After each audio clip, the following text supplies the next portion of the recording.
जय दोस्तों, मैं किशन आप सबका स्वागत करता हूं। शुरू करते हैं आज के डिफेंस समाचारों को। दोस्तों, इंडियन एयरफोर्स अब रशियन आरवीवीडी को कुछ सीमित संख्या में खरीदने के प्रोसेस में है। एक्चुअल में दोस्तों सबसे बड़ी बात यह है कि भारत इस तरीके की मिसाइलों को इसलिए भी चाहता है ताकि वो दुश्मनों के हाई वैल्यू वाले टारगेट्स को मार गिरा सके, जिसमें कि दुश्मनों के अवाक्स, एरियल टैंकर्स और मैरीटाइम पेट्रोल एयरक्राफ्ट शामिल है। यहाँ पर दोस्तों आरवीवीडी की रेंज जो है वो 200 किलोमीटर है। हालांकि दोस्तों भारत की अस्त्र मार्क 2 भी इसी रेंज में है, जिस पर काम चल रहा है इसकी रेंज को बढ़ाने को लेकर। लेकिन फिलहाल के लिए आरवीवीडी भारत के लिए बहुत जरूरी हो जाती है। खुद इंडियन एयरफोर्स के एक अधिकारी ने कहा कि भले ही हमारी अस्त्र मार्क 2 इस कैटेगरी में सबसे एडवांस होगी, लेकिन आरवीवीडी जो है वो धीमे और जो कम मैनुअल प्लेटफॉर्म्स है उन्हें नष्ट करने के लिए होगी। और इवन दोस्तों यहाँ पर दोनों ही मिसाइलों का वजन भी अलग अलग है। जहां अस्त्र मार्क 2 का वजन है 170 से 190 किलोग्राम, तो आरवीवीडी का जो वजन है वो है 510 किलोग्राम। और इस मिसाइल को दोस्तों Su-30 MKI पर लगाने से Su-30 MKI का जो रोल है वो काउंटर एयरबॉर्न अर्ली वार्निंग का हो जाएगा। और सीमित संख्या में इन मिसाइलों को आप समझ रहे लेने का मतलब ये है कि भारत अपनी कम से कम 2 से 3 स्क्वाड्रन में इस खास मिशन के लिए अपने Su-30 MKI को तैयार रखेगा। हालांकि यहाँ पर दोस्तों भारत की जो अस्त्र मार्क 3 है जो स्वदेशी है उसकी रेंज 300 किलोमीटर होने वाली है। इंडियन एयरफोर्स का जो फाइनल टारगेट यही है कि वो SFDR टेक्नोलॉजी पर बेस्ड अस्त्र मार्क 3 को पूरी तरीके से अपनी फ्लीट में शामिल करेगी। लेकिन हकीकत तो ये है कि अस्त्र मार्क 3 को पूरी तरीके से डेवलप होने में 2032 का समय लग सकता है। फिलहाल इंडियन एयरफोर्स इस रशियन मिसाइल को गैप फिलर सॉल्यूशन के तौर पर ले रही है। मतलब साफ है कि 2032 तक का इंतजार ना करना पड़े, इसीलिए हमारे पास आरवीवीडी जैसे ऐसी मिसाइल होनी चाहिए जो हमें डिटरेंस भी देगी और हमारे मिसाइल प्रोग्राम अपना चलता रहेगा। दोस्तों, इंडियन नेवी अब जल्द ही रशिया से अपनी तीसरी न्यूक्लियर पावर्ड अटैक सबमरीन यानी कि SSN को किराए पर लेने वाली है। और इस नई पनडुब्बी को दोस्तों बहुत ही ज्यादा अपग्रेड किया जा रहा है, इसीलिए इंडियन नेवी में इसका नाम INS चक्रा 3 रखा गया है। ये सौदा लगभग $3 बिलियन का है और इस पनडुब्बी में 2023 से अपग्रेड चल रहे हैं और इसकी डिलीवरी 2026 से 2027 के बीच होगी। हालांकि भारत पहुंचते पहुंचते 2028 के आसपास ही ऑपरेशनल हो पाएगी। INS चक्र और INS चक्र 2 की तरह चक्र 3 भी भारत की तब तक रीड बनी रहेगी जब तक भारत का खुद का SSN प्रोग्राम यानी कि प्रोजेक्ट 75 अल्फा और नेक्स्ट पनडुब्बियां तैयार नहीं हो जाती हैं। प्रोजेक्ट 75 अल्फा दोस्तों भारतीय नौसेना का 30 साल का सबमरीन बिल्डिंग प्लान है, जिसके तहत कम से कम 6 न्यूक्लियर पावर अटैक सबमरीन बनाई जानी है। रही बात दोस्तों INS चक्र 3 की, तो इस बार अपग्रेड केवल मरम्मत का नहीं है बल्कि हर सिस्टम इसका बदला जा रहा है। मतलब नया navigation system, modern combat management system, बेहतर सोनार, नया electronic warfare suit, cutting edge periscope, नए हथियार launch system, upgraded nuclear reactor. और ये बदलाव दोस्तों इंडिया स्पेसिफिक है, मतलब भारत के लिए खास तरीके से अपग्रेड हो रहा है। और रशिया में ट्रायल पूरे होने के बाद भारत के लिए और भी कुछ खास बदलाव किए जाएंगे, जैसे 800 किलोमीटर रेंज ब्रह्मोस जो कि 533 mm टॉर्पेडो ट्यूब से फायर किया जाने वाला वर्जन होगा। इसके अलावा इसमें भारतीय AET हैवीवेट टॉर्पीडो लगाई जाएगी, भारतीय डिकॉय सिस्टम लगाए जाएंगे, जिससे INS चक्र 3 पानी के नीचे से ही दूर तक जमीन पर सटीक हमला कर सकती है। इसका स्टेल्थ और सोनार दोस्तों इस पनडुब्बी को बेहद खतरनाक रूप से शांत बनाते हैं। इवन दोस्तों इस पनडुब्बी का नॉइस रिडक्शन भी इतना अच्छा है कि इसका अकॉस्टिक सिग्नेचर अब US नेवी के वेरी क्वाइट लेवल पर आ जाएगा। ये अपग्रेड काफी महत्वपूर्ण है दोस्तों, और इस पनडुब्बी के जरिए भारत अरब सागर से लेकर दक्षिण चीनी सागर तक लंबे मिशन कर सकता है। वहीं दोस्तों अपडेट आ रहा था कि भारत और रशिया मिलकर ब्रह्मोस के अपग्रेड वेरिएंट पर काम करेंगे, जिसमें कि ब्रह्मोस मिसाइल की रेंज 1500 किलोमीटर की जा सकती है। ठीक है, भारत और रशिया का ये जॉइंट वेंचर काफी अच्छा है, लेकिन दोस्तों एक सवाल यहाँ पर आता है कि भारत की रशिया पर निर्भरता खासकर की ब्रह्मोस को लेकर क्या वाकई में इसके फायदे हैं या इसके नुकसान भी है? क्योंकि दोस्तों भारत को एक वक्त के बाद एक पूरी तरह स्वदेशी सुपरसोनिक स्ट्राइक सिस्टम चाहिए ताकि कीमत भी कम हो और सप्लाई चेन पूरी तरह भारत के हाथ में हो। भले ही ब्रह्मोस मिसाइल एक भरोसेमंद, तेज और सटीक मिसाइल है, इसलिए भारत की हर फोर्स इसका इस्तेमाल करना चाहती है, लेकिन अभी इसकी कीमत ज्यादा है। इसमें कई रशियन कंपोनेंट्स लगे हैं और जॉइंट वेंचर को चलाने के लिए रशिया पर कुछ टेक्निकल निर्भरता भी हमारी बनी रहती है। हर प्लेटफॉर्म पर इसे लगाना आसान भी नहीं होता है। लेकिन अब यहाँ पर एक सवाल तो उठता है कि क्या इस तरीके के महत्वपूर्ण रोल निभाने वाली मिसाइल का स्वदेशी बैकअप या फिर अल्टरनेटिव हमें नहीं रखना चाहिए? यहाँ पर दोस्तों स्वदेशी ऑप्शन इसलिए भी जरूरी है जिससे कि कॉस्ट इफेक्टिवनेस आएगी, यानी कि सस्ती होगी, क्योंकि आप हर टारगेट पर इतनी महंगी मिसाइल तो नहीं चला सकते हो। भले ही रशिया और भारत के संबंध अच्छे हैं, लेकिन भविष्य में पॉलिटिक्स और जो युद्ध की स्थिति है वो बदल सकती है।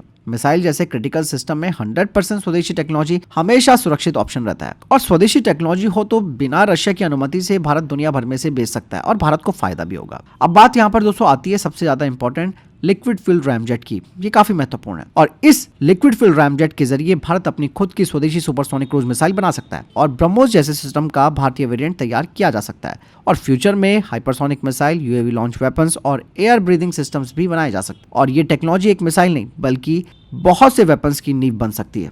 फिलहाल तो दोस्तों यही रास्ता हमें अपनाना चाहिए कि ब्रह्मोस को कंटिन्यू रखा जाए, साथ ही साथ पूरी तरह स्वदेशी हल्के सस्ते सुपरसोनिक मिसाइल्स पर भी काम करना शुरू कर देना चाहिए। फिलहाल इस बारे में दोस्तों आपको भी क्या लगता है, मुझे कमेंट सेक्शन में लिखकर जरूर बताइएगा। वहीं दोस्तों रशिया अब ये दिखाना चाहता है कि यूक्रेन युद्ध की वजह से पश्चिमी देशों की उसे अलग थलग करने की कोशिश नाकाम रही है, क्योंकि आप सब जानते हैं कि व्लादिमीर पुतिन भारत आने हैं। आज शाम तक वो भारत पहुंच जाएंगे और रशिया और भारत दोनों ही अपने रिश्तों को special and privilege strategic partnership कहते हैं और इस दौरे से ये रिश्ता और मजबूत होगा। दोनों देश अब सिर्फ खरीद फरोख्त से आगे बढ़कर मिलकर काम करने, मिलकर बनाने और तकनीक साझा करने पर जोर दे रहे हैं। भारत चाहता है कि रूस भारत से ज्यादा सामान खरीदे ताकि व्यापार में संतुलन आए और अभी तक भारत रशिया से करीबन $65 बिलियन का सामान खरीदता है, जबकि रशिया भारत से सिर्फ $5 बिलियन का।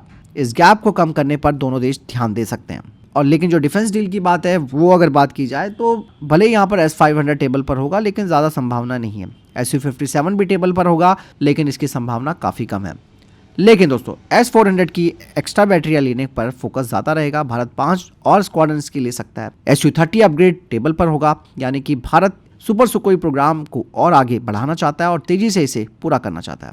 एंटी ड्रोन सिस्टम को लेकर तकनीकी हस्तांतरण हो सकता है, लेकिन ये सब जंग के बाद ही हो पाएगा, जब रशिया और यूक्रेन की जंग खत्म हो जाएगी।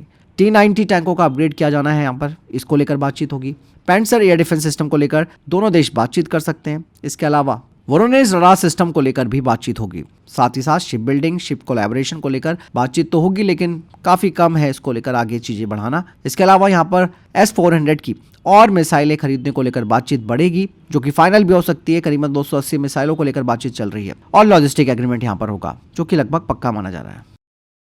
दूसरी तरफ दोस्तों कुछ रिपोर्ट्स बताती है कि जनरल एटॉमिक्स और लार्सन एंड टूब्रो मिलकर इंडियन आर्म फोर्सेस की जरूरतों के लिए जो 87 मेल यूएवीज है उसके लिए अपना MQ-1C ग्रे ईगल को पेश कर रहे हैं। ग्रे ईगल दोस्तों MQ-1 प्रीडिएटर का एडवांस वेरिएंट है, जिसमें कई सुधार किए गए हैं। इसका बड़ा विंग स्पैन है और ज्यादा इंड्योरेंस है। 360 किलोग्राम तक का पेलोड ले जा सकता है, 36 घंटे तक उड़ने में सक्षम है और लगभग 25,000 फीट की ऊंचाई पर यह ऑपरेट हो सकता है। और यहाँ पर दोस्तों ग्रे ईगल की नाक के हिस्से यानी कि नोज फेयरिंग को एक नया डिजाइन दिया गया है, ताकि इसमें synthetic aperture radar, ground moving target indicator लगाए जा सके। इसके अलावा नाक के नीचे AN/AS-52 multi spectral targeting system भी लगाया गया है, जिससे टारगेटिंग बेहतर होगी और सर्विलांस ज्यादा सटीक होगा। वेपन्स की बात की जाए तो ग्रे ईगल अपने पंखों के नीचे हथियार ले जा सकता है, जैसे कि AGM-114 हेलफायर मिसाइलें, GBU-44/B वाइपर स्ट्राइक और अन्य गाइडेड म्यूनिशंस को। और सबसे बड़ी बात है कि इस ड्रोन में इंडिया स्पेसिफिक कस्टमाइजेशन होगा। बताया जा रहा है कि L&T ने भारतीय पक्ष को आश्वासन दिया है कि यूएवी में कई स्वदेशी सबसिस्टम्स होंगे, इंडियन मिशन इक्विपमेंट शामिल किए जाएंगे। भारतीय वेरिएंट्स को काफी कॉम्पिटिटिव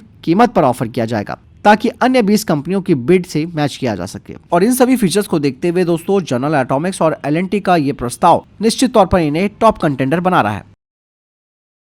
इसके अलावा दोस्तों कुछ फेक न्यूज फैलाई जा रही है सोशल मीडिया और इंटरनेशनल मीडिया पर, जिसमें ये कहा जा रहा है कि भारत ने रशिया के साथ $2 बिलियन की एक नई सबमरीन डील साइन कर ली है। ऐसे में दोस्तों भारत सरकार ने खुद आकर इस दावे को सीधे सीधे खारिज कर दिया। हालांकि किसी ने ये बात साफ नहीं की कि कौन सी सबमरीन पर बात हो रही है। हालांकि जब ये खबर वायरल होने लगी तब PIB फैक्ट चेक ने तुरंत इसकी प्रतिक्रिया दी, जिसमें उन्होंने साफ तौर पर लिखा कि किसी नई डील पर साइन नहीं हुआ है। ये पुराना कॉन्ट्रैक्ट है जो 2019 में हुआ था, सिर्फ उसकी डिलीवरी टाइमलाइन अपडेट हुई है। यानी कि मीडिया रिपोर्ट में जिस नई सबमरीन डील की बात हो रही है दरअसल वो 2019 के मौजूदा लीज कॉन्ट्रैक्ट से संबंधित है। इसके अलावा दोस्तों रशिया और भारत के डिफेंस पार्टनरशिप ने एक और बड़ा कदम उठाया, जो कि आने वाले वर्षों में हिंद महासागर से लेकर अर्कटिक तक दोनों देशों की मिलिट्री उपस्थिति को पूरी तरह बदल देगा। दरअसल रशिया की स्टेट डूमा ने रिलोस यानी कि reciprocal exchange of logistic support agreement इसे ऑफिशियली रूप से रेटिफाई कर दिया है और इसके बाद भारत और रशिया एक दूसरे के military base, ports, airbase, fuelling points, spares और रिपेयर फैसिलिटीज को साझा कर सकते हैं। हालांकि ये काफी बड़ा गेम चेंजर भी है और पूरी दुनिया की नजरें इस पर बैठी हुई है। लेकिन दोस्तों ऐसे में ये भी सवाल आ रहा है कि रशिया अब अपने Tu-160M जैसे स्ट्रेटेजिक प्लेटफॉर्म को भारत में डिप्लॉय कर सकता है। अब तक दोस्तों भारत ने America, France, Australia, Singapore, Japan आदि देशों के साथ लॉजिस्टिक सपोर्ट एग्रीमेंट किया है, लेकिन रशिया के साथ ये जो रेलॉस है उसका नेचर बिल्कुल अलग है। डूमा में जो पेश किया गया दस्तावेज है उसके अनुसार दोनों एक दूसरे के देश में 5 वॉरशिप, 10 मिलिट्री एयरक्राफ्ट और 3000 सैनिकों को एक साथ तैनात कर सकते हैं और ये टाइम लिमिट होगी 5 साल की, जिसे बढ़ाकर 10 साल तक भी किया जा सकता है। और ये संख्या दोस्तों सिर्फ सिंबॉलिक नहीं है, ये बताती है कि दोनों देशों ने पहली बार लॉजिस्टिक शेयरिंग को फॉरवर्ड डिप्लॉयमेंट के लेवल पर बढ़ा दिया है। मतलब रशियन एसेट्स भारतीय सॉइल पर होंगे। मतलब रशिया अपने स्ट्रेटेजिक एसेट्स जैसे कि submarine, aircraft, helicopters, missile unit Bharat में ट्रेनिंग या लॉजिस्टिक सपोर्ट के लिए तैनात कर सकता है। इसका मतलब ये भी कि रशिया का जो TU-160M व्हाइट स्वान है वो अब इस एग्रीमेंट के बाद लॉजिस्टिकली फिजिबल हो गया है। मतलब ये भारत में आ सकता है और ये भारतीय नौसेना की मदद कर सकता है अंडमान निकोबार, कारावर, विशाखापट्टनम और गुजरात के तट पर। रूस को इससे इंडियन ओशन रीजन में पहली बार अपनी स्थायी उपस्थिति बनाने का रास्ता मिलेगा। भले ही भारत रशिया के इस TU-160M को खरीदे या ना खरीदे, लेकिन एक्सटेंडेड डिप्लॉयमेंट का रास्ता रिलॉस के जरिए खोल दिया गया है और अब भारत और रशिया का रिश्ता दोस्तों बायर एंड सेलर मॉडल से आगे बढ़कर इंटर ऑपरेबल स्ट्रेटेजिक पार्टनर्स के स्तर पर पहुंच गया है। मतलब दोनों ही ज्वाइंट पेट्रोल कर सकते हैं, लॉन्ग रेंज मैरीटाइम डिप्लॉयमेंट कर सकते हैं, लॉजिस्टिक को एक्सचेंज कर सकते हैं और कंबाइंड टास्क फोर्स को भी बना सकते हैं। मतलब साफ है दोस्तों, अगर भारत के ऊपर कोई भी आंख उठती है तो ऐसे में रशिया का ये जो एग्रीमेंट है रिलोस का, वो भारत के लिए बहुत बड़ी मदद भी बन सकता है। वहीं दोस्तों रशिया की रोसकॉस्मोस के डायरेक्टर जनरल दिमित्री ने कहा कि भारत जल्द ही रशिया के RD-191M रॉकेट इंजन का लाइसेंस प्रोडक्शन शुरू कर सकता है। ये वही इंजन है दोस्तों जो किसी भी देश को सीधे सुपर हैवी रॉकेट क्लब के दरवाजे पर ला खड़ा करता है। एक रिपोर्ट के मुताबिक भारत को इंजन भी मिलेगा और उसकी टेक्नोलॉजी भारत में लोकल प्रोडक्शन के लिए खुल जाएगी। इसकी क्यों जरूरत है, हमारे इसरो को यह भी जानने की जरूरत है। RD-19M दोस्तों रशिया का एक सेमी क्रायोजेनिक इंजन है। इसका थ्रस्ट 1976 किलोन्यूटन है दोस्तों और ये आंकड़ा मजाक नहीं है, जो राष्ट्रों की स्पेस क्षमता को बदलती है। इस इंजन के जरिए दोस्तों भारत 6 टन तक का GTO पेलोड भेज सकता है, जो अभी पॉसिबल नहीं है। असल में इसरो खुद भी SE-2000 नाम का एक सेमी क्रायोजेनिक इंजन बना रहा है, जिसका हाल ही में पावर हेड टेस्ट सफल रहा है। लेकिन दोस्तों टर्बो पंप, प्री बर्नर और हाई प्रेशर सिस्टम ये वो हिस्से हैं जहां दुनिया के बड़े इंजनों को भी चुनौतियां आती हैं और ऐसे में रशिया के RD-191M का लाइसेंस प्रोडक्शन भारत के लिए बैकअप नहीं बल्कि एक टेक्नोलॉजी बूस्टर है। दोनों इंजनों की आर्किटेक्चर काफी समान है, इसलिए रशिया का एक्सपीरियंस भारत के SE-2000 को ज्यादा जल्दी, ज्यादा सुरक्षित और ज्यादा मजबूत बना सकता है। लेकिन दोस्तों अगर ये डील साइन हो जाती है तो भारत एक नई स्पेस रेस में एंटर कर लेगा, जहां सिर्फ सैटेलाइट भेजने की बात नहीं बल्कि सुपर हैवी लॉन्च, इंसानी मिशन और डीप स्पेस एक्सप्लोरेशन की क्षमता भी भारत को मिल जाएगी। भारत के लिए सिर्फ एक इंजन नहीं बल्कि भविष्य की स्पेस सोवर्जिनिटी की चाबी है। तो फिलहाल इतने देखिए टॉप डिफेंस अपडेट। वीडियो के सामने कोई प्रश्न जवाब है, आपको कोई सवाल है कमेंट सेक्शन में लिखकर जरूर पूछ सकते हैं। वीडियो को लाइक और शेयर जरूर कीजिएगा। जय हिंद, वंदे मातरम।